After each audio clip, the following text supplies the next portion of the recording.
Hi, welcome to another IELTS video. In this video, I'm going to demonstrate how to engage the IELTS speaking test at a Band 9 level.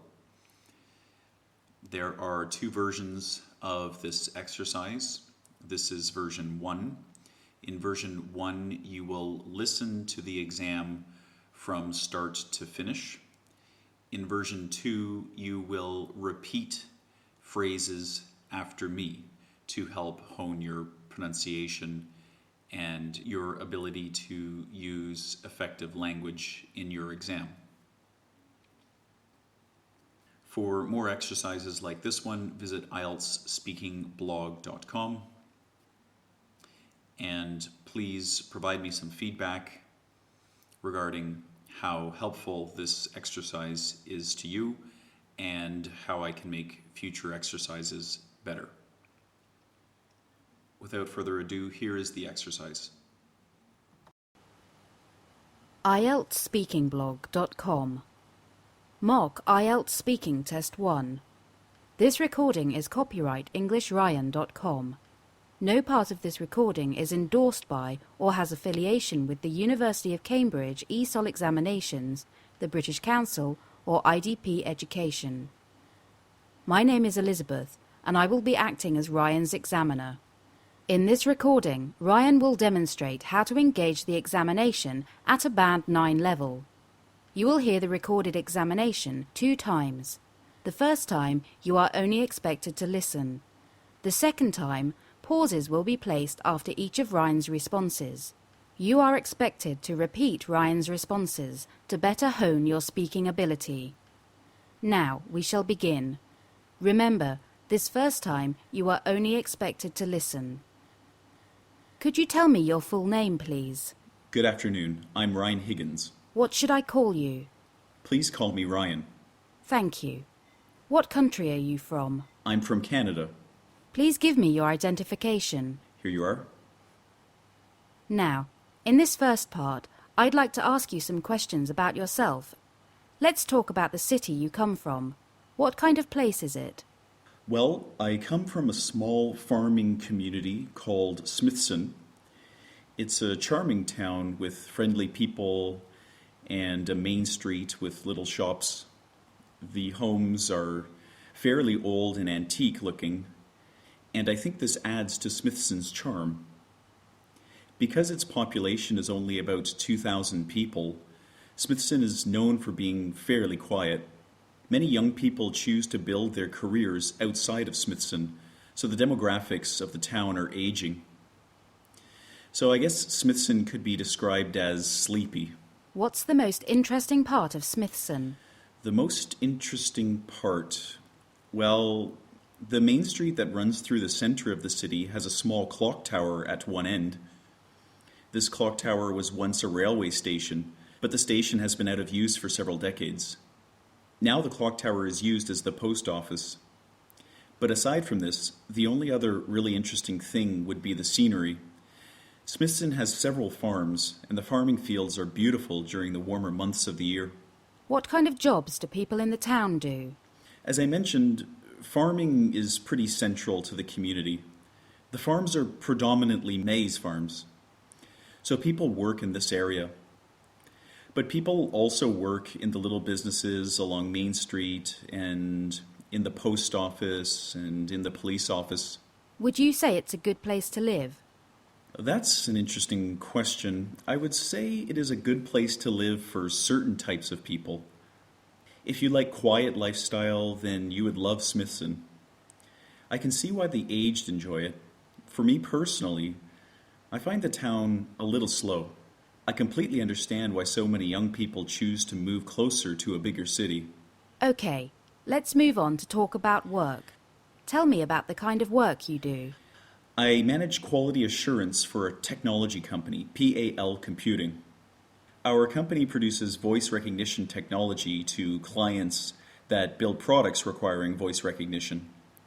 My job involves a lot of task management, so this means I spend most of my day in meetings to ensure our products are moving along as planned. What do you enjoy about your work? I've always liked working with people, so the social side of meeting coworkers every day to discuss problems appeals to me. I'm also enthusiastic about our products at PAL. I think the technologies we build are exciting. What things do you find challenging at work? Let me see. Well, every month I have to present a progress report to our board. That can sometimes be challenging, especially if we've had a slow production month. On rare occasions, I have to cut people from the team that underperform. This can be challenging, of course. Nobody likes to do this, I don't think. I suppose those would be the main challenges of my position. Let's talk about workplace relationships. For the sake of your work, how important is it for you to have a good rapport with your team members? I think it's important for my team members to feel I am an approachable person. If they have a problem and they don't tell me about the problem, it could affect the entire team. So I try to be a warm and approachable person so everyone at PAL Quality Assurance feels they could comfortably talk with me. What methods do you use? I'm sorry, what do you mean by methods? I mean, what methods do you use to show your team members you are an approachable person? I try to be friendly with everyone. My team is only about 15 people, so it is easy for me to greet each person in the morning and ask them how they've been. I share information with them about my family, so I feel this personal touch makes people feel they know me and can trust me and come to me with any issues they have. Thank you. Now I'd like to ask you to speak for 1 to 2 minutes on a topic.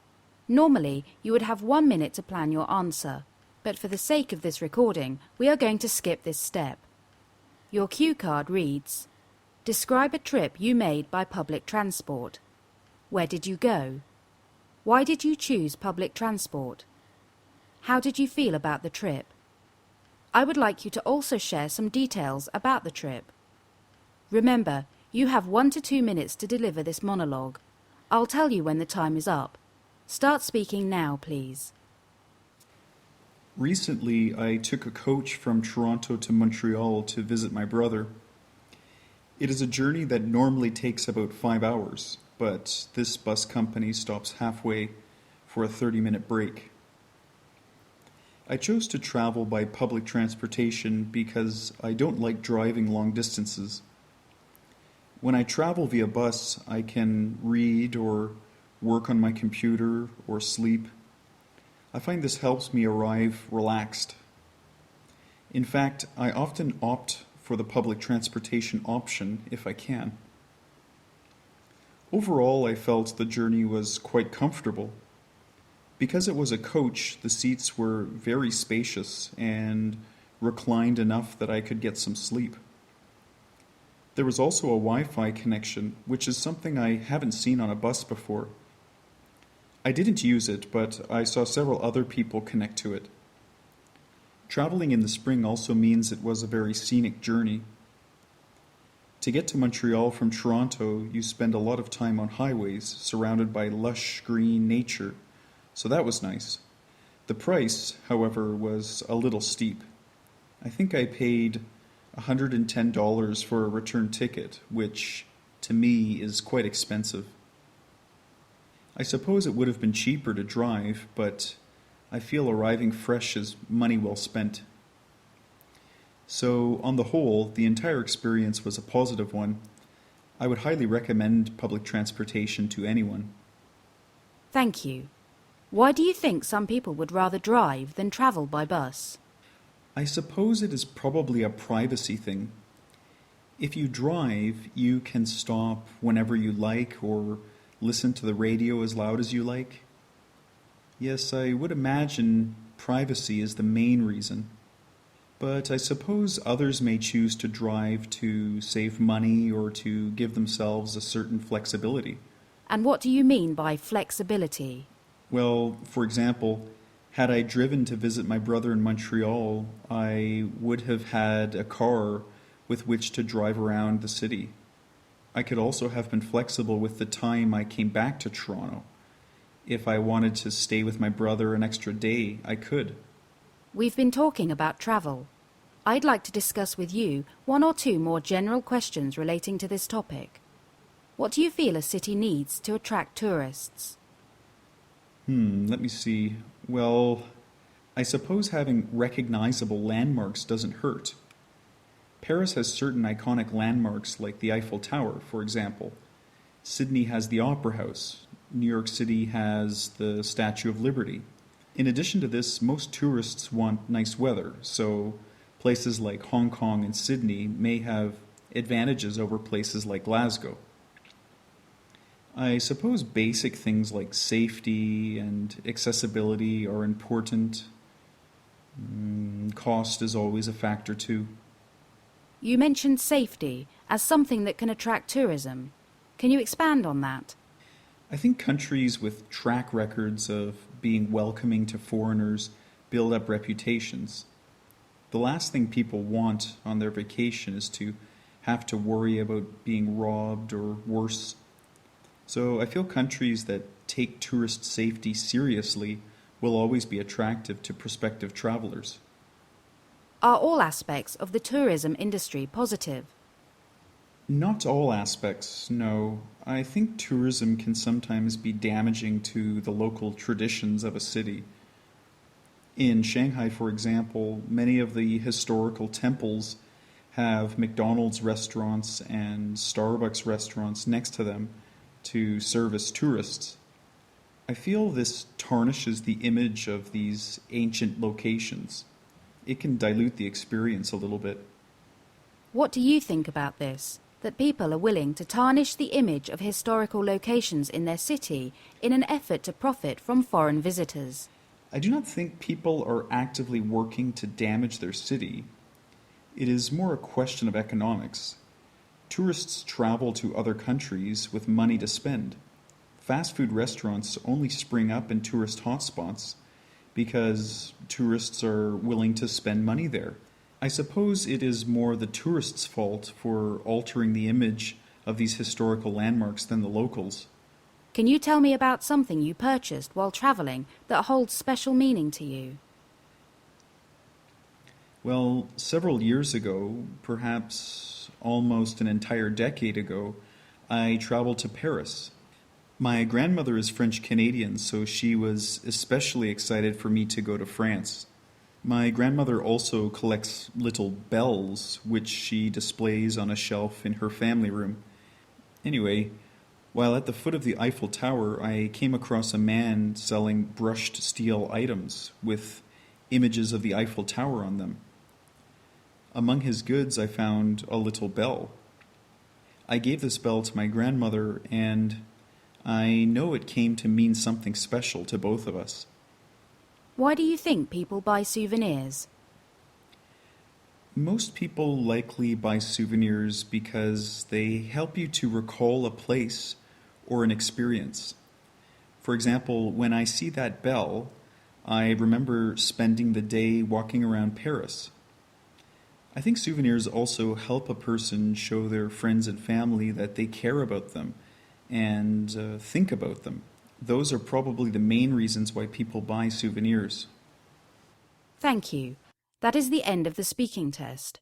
Students listening to this recording may now play the second version of this test to practice their speaking.